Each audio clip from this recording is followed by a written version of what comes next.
I'm Brian Ceci. I am the cinematographer for Britain Abroad, and we're in this awesome location in Igaliku, Greenland, and I'm just going to show you guys how to do some long exposures. Long exposure is when you open your shutter for seconds, minutes, hours at a time to let in light, and it kind of paints the landscape a little better than you would if you just took a picture normally. The effect that you're left with is motion. For me, I like a lot of movement, water, clouds, traffic, sometimes people can as well.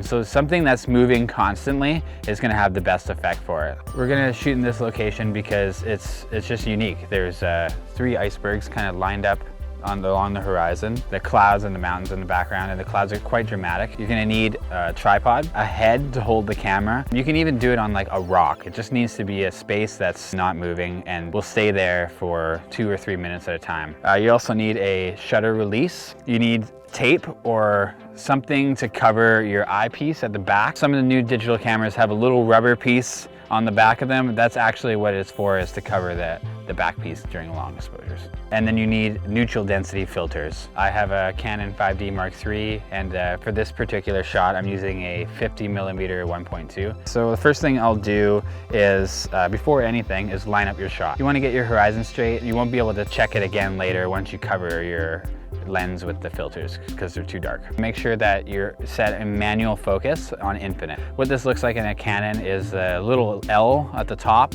is right at the corner, and that's in focus. On a Nikon, it's different. So once you've done all this, I've chosen ND10 and ND3.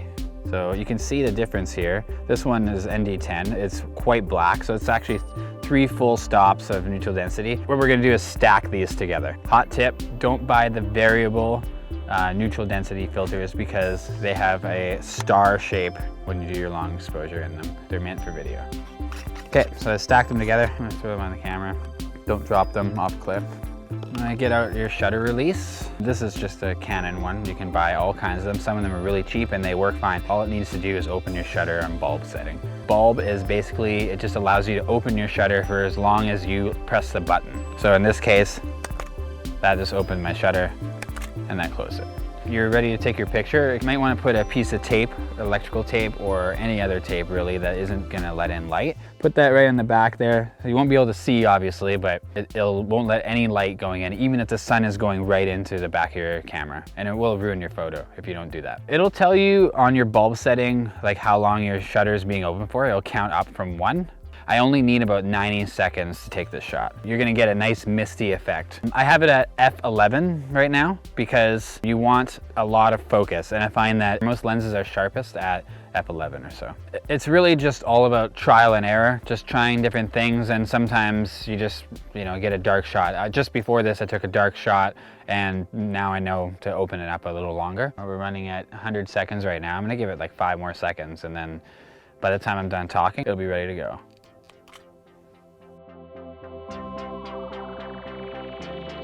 Thanks so much for watching. I'm terrible at speaking on camera, but I don't care. I just wanted to teach you guys nice things. So if you have anything nice to say or you have any questions, please comment below, and don't forget to subscribe. I